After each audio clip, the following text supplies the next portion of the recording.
Good day guys, welcome back to Key Science YouTube channel. In this video, I'll put you guys through on how to determine nature of image formed by a concave mirror. So guys, let's get started. Firstly, what is a concave mirror? A concave mirror is a type of curved mirror in which the inner surface is reflective while the outer surface is said to be polished. This curved mirror allows rays of light incidented on it to be reflected inwardly to meet at a point called the focus, and as a result of this, the concave mirror can also be called a converging mirror. So put in mind that a concave mirror can also be called a converging mirror. However, there are some certain parameters we need to know and understand when dealing with the nature of image formed by a concave mirror, and these include the aperture, pole, center of curvature, principal axis, radius of curvature, focus, and as well as the focal length. Now let's take them one after the other.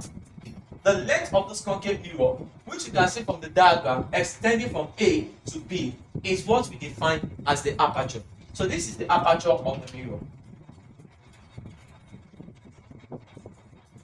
When you now talk about the pole is the midpoint on this curved mirror. The midpoint on this curved mirror, in which the curved mirror can be divided into two equal halves.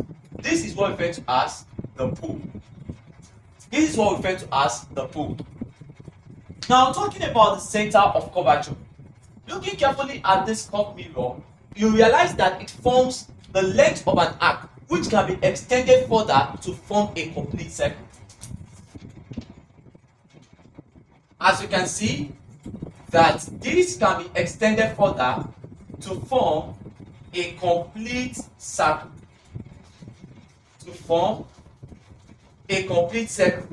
In this case, the center that is chosen through which the complete circle is drawn is called the center of curvature, and it is usually represented with a letter C, capital letter C.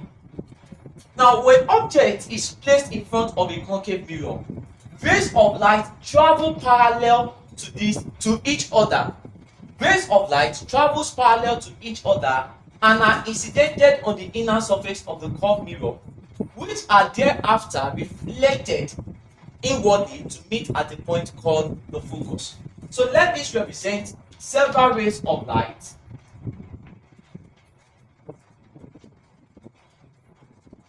traveling to incident on the curved mirror. You realize that one of the rays of light incidented on this curved mirror will be reflected back in the same direction. So if this happens to be the path through which the ray of light travels, it is reflected back in this direction, making this region to be well thickened. This path through which the incident ray travels and the reflected ray also travel backward is called the principal axis.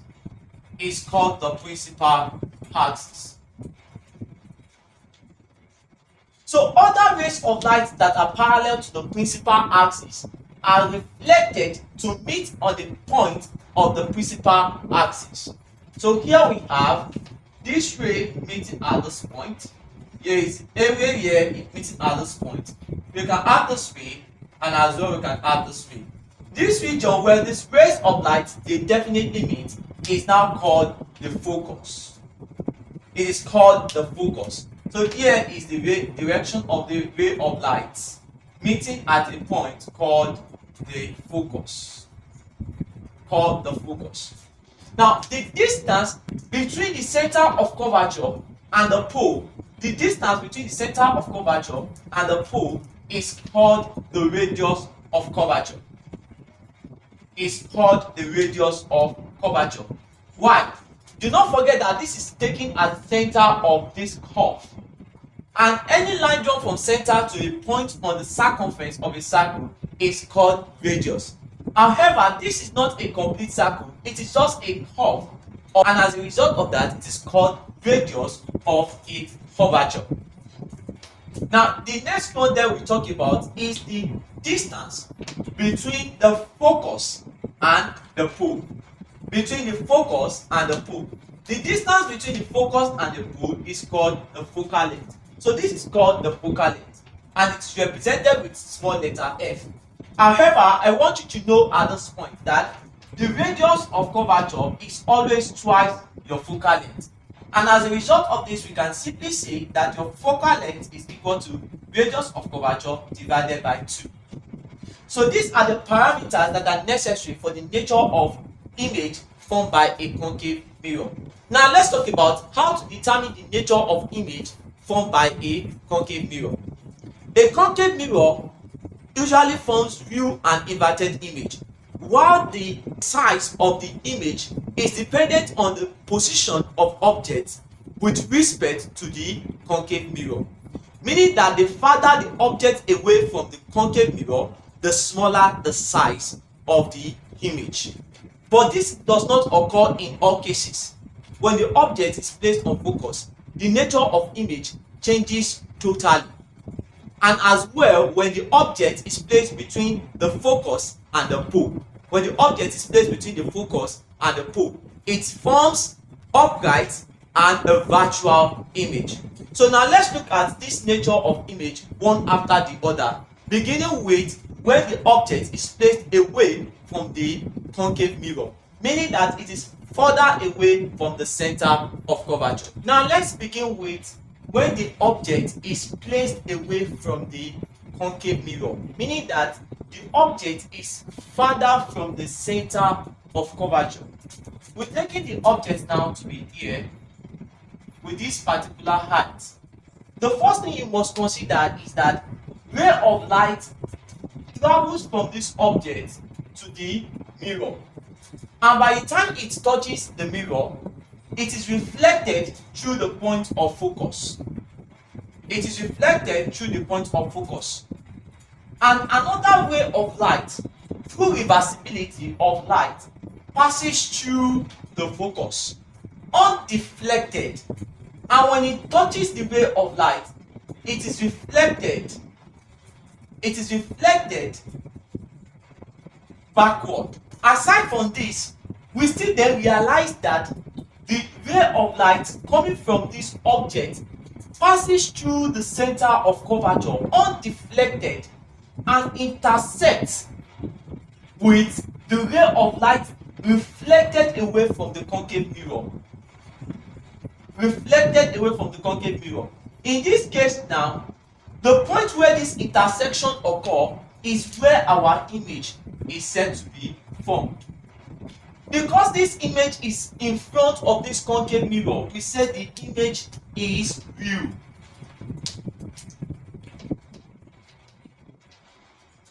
Also, the image is said to be upside down, and in this case, we say the image is inverted.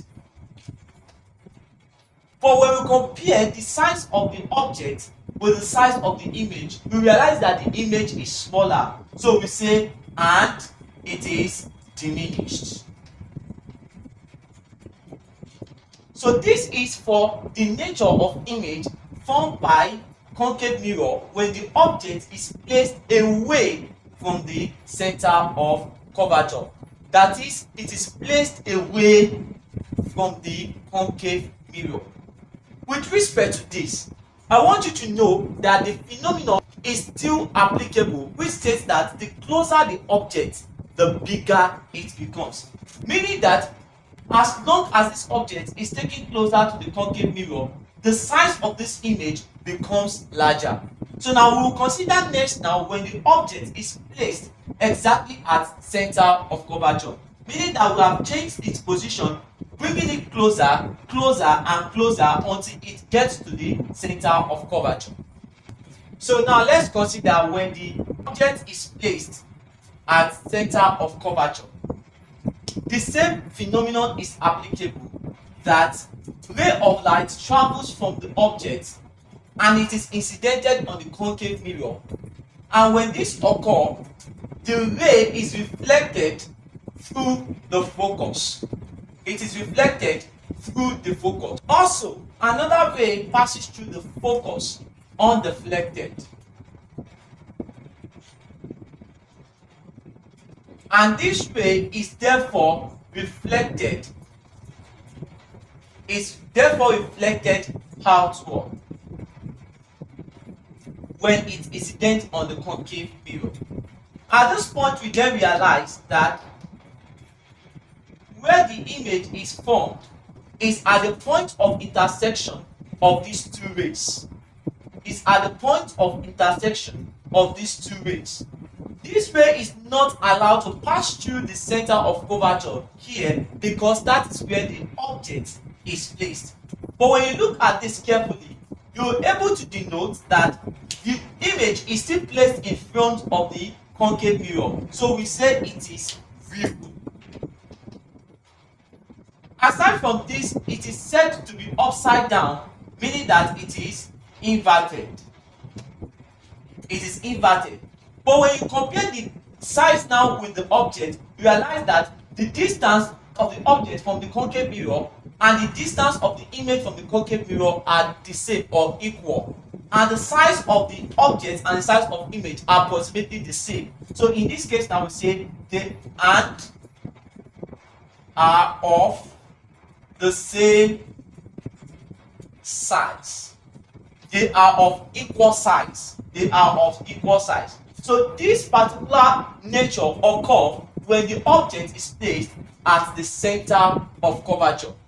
The next one which we denote now is when we place the object in between the center of curvature and the focus.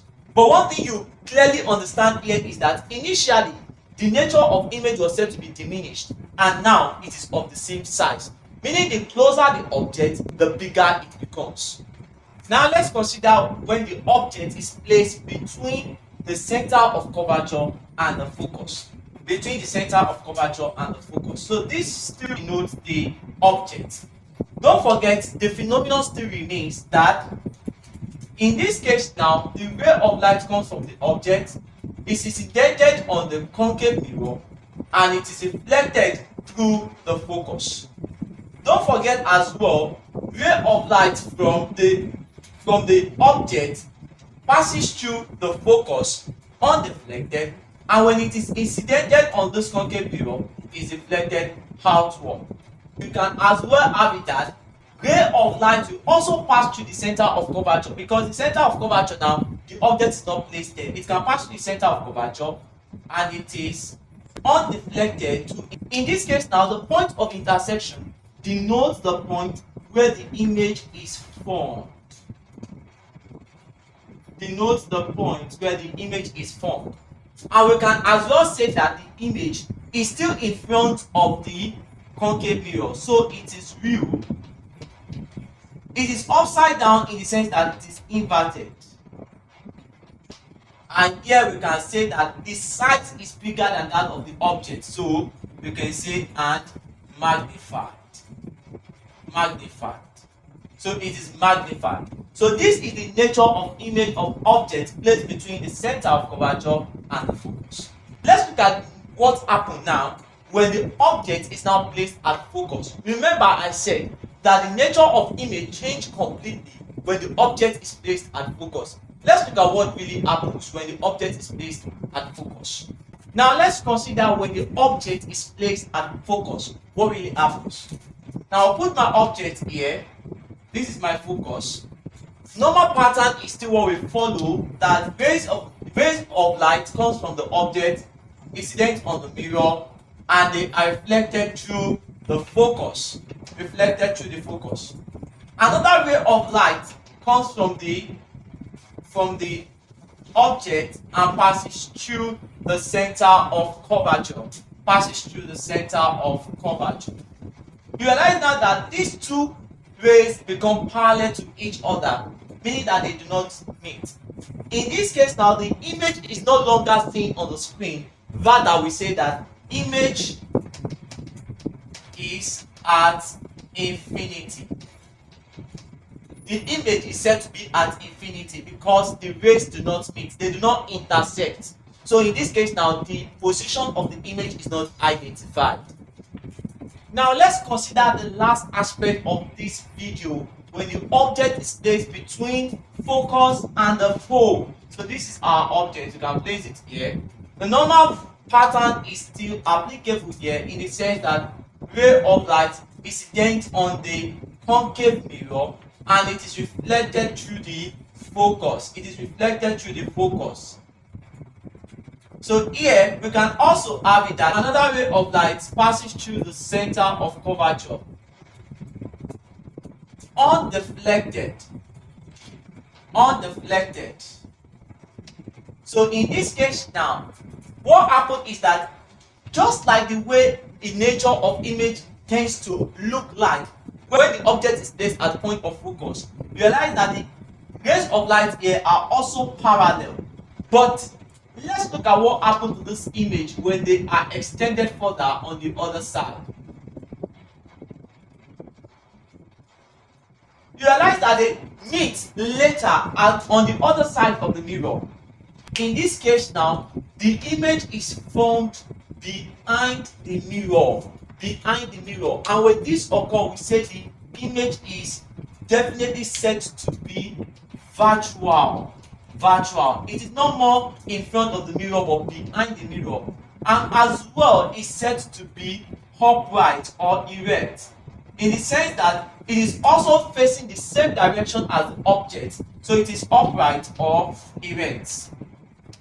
You can see that the phenomenon we started with stands to the end of this video, that the closer the object, the bigger it becomes. What is the nature now? We say it is what? And magnified. So whichever way you're being tested on this aspect of determination of nature of image formed by a concave mirror, I believe that this video has been so much helpful to give you the absolute answer to whatsoever question you might have been asked. However, we display some certain questions on the screen so that you can test yourself with them. Thank you for watching this video to the end. We'll see you next time.